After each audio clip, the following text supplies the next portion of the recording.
100% guarantee দিয়ে বলতে পারি বেগুন আলুর এই রেসিপিটা কিন্তু একবার খেলে বারবার খেতে ইচ্ছে করবে, আর ছোট থেকে বড় সবাই পছন্দ করবে। বেগুন আলুকে ভালো করে ধুয়ে তারপরে কেটে জল দিয়ে রেখে দিলাম, কারণ বেগুন আলুতে দাগ ধরে যাবে, কালো দাগ ধরে যাবে, যেটা খারাপ লাগবে দেখতে। তো মশলার জন্য দিয়ে নিলাম পেঁয়াজ, টমেটো, আদা, রসুন আর কয়েকটা কাঁচা লঙ্কা। এইগুলোর একটা পেস্ট বানিয়ে ফেলবো এখন। দেখুন মশলাটা কিন্তু খুব ভালোভাবে পেস্ট হয়ে গেছে। এবার কড়াইতে তেল দিয়ে দিলাম, কিছুটা গরম হয়ে গেলে তেল, তারপরে আলু বেগুন সব তুলে দিলাম। একে একে আলু, প্রথমে বেগুন ভেজে নিয়ে তারপরে আলু দিতে পারেন, কিন্তু আমি একসঙ্গে তুলে দিয়েছি। আর হলুদ আর পরিমাণ মতন লবণ দিয়ে দিলাম, দিয়ে একটু নাড়াচাড়া করে রাখলাম। এটা হচ্ছে গ্যাস বাঁচানোর টেকনিক, কারণ যেহেতু কড়াইটা বড় তো একসঙ্গে সব কিছু হয়ে যাবে আর টাইমও কম লাগবে।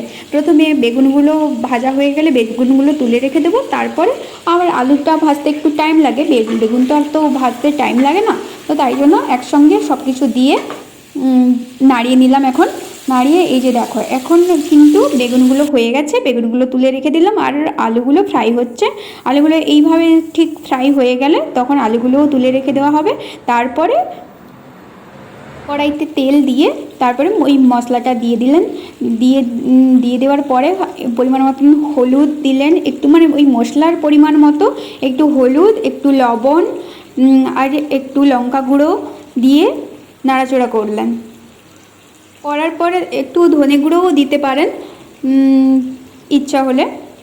তো এখানে দিয়ে তো আমি কিন্তু একটু জিরেও দিয়েছি আর একটু ধনে গুঁড়োও দিয়েছি। তো এবার এইটা মশলাটাকে ভালো করে পাক দিয়ে দিবেন।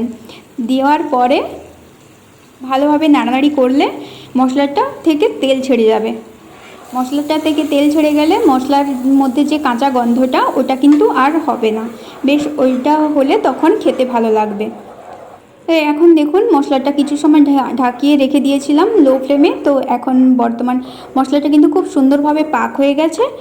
মশলাটাকে একটুও বসতে দেওয়া যাবে না, মশলা থেকে তেল ছেড়ে এলে তখন জল দিতে হবে। এই রেসিপিটা কিন্তু আমি আমার হাজব্যান্ডের কাছ থেকেই শিখেছি, মানে হাজব্যান্ড এই যে তেল ছাড়ার পরে যে জল দিয়ে দিলাম। এখানে কিন্তু আপনারা গরম জলও ইউজ করতে পারেন, আমি যদিও ঠান্ডা জল ইউজ করেছি, কিন্তু আপনারা গরম জল ইউজ করলে আরও বেশি ভালো হয়।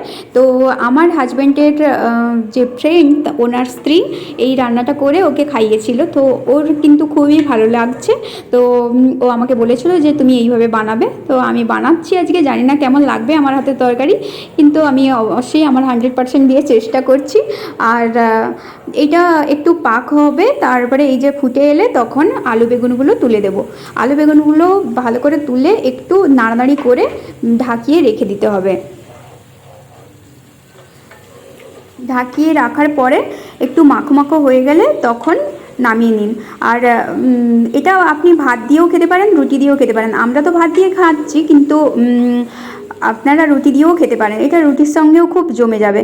আর এই যে দেখো মাখো মাখো হয়ে গেছে, তো এখন কমপ্লিট হয়ে গেছে। আর এই তরকারিটা এতটাই ভালো টেস্টি হয়েছিল, আমার হাজব্যান্ড আমাকে আবার বলছে যে দুপুরবেলা তো খেয়েছে, দুপুরবেলা খাওয়ার পর আবার বলছে রাতেও এই আলু বেগুনের তরকারি এই রেসিপিটাই বানাও।